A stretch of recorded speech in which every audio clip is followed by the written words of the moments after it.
چیزی که کاش تو 20 سالگی میدونستم، نه 30 سالگی. ورزش رمز حال خوبتونه. ورزش‌های هوازی، فقط 20 تا 30 دقیقه دویدن، دوچرخه سواری یا پیاده‌روی تند میتونه قلبتون رو شاد و سلامت نگه داره. یا یه طناب بردارین و بپرین تا رو فرم بمونین. بعدش تمرین‌های قدرتی، 20 تا 30 دقیقه رو به شنا، اسکات یا لانج اختصاص بدین. میتونین وزنه هم بزنین تا عضله‌هاتون قوی بشه. سوزش عضله‌ها رو حس کنین و هر روز قوی تر بشین. در آخر انعطاف پذیری و تحرک رو فراموش نکنین.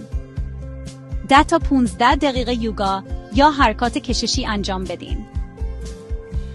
خیلی مهمه که بدنتون نرم و انعطاف پذیر باشه تا از آسیب دیدگی جلوگیری بشه.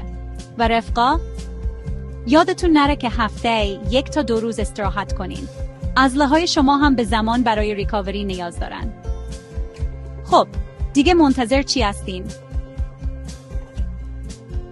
همین امروز برنامه ورزشی روزانه‌تون رو شروع کنین و تغییر رو حس کنین. شما از پسش برمیایین.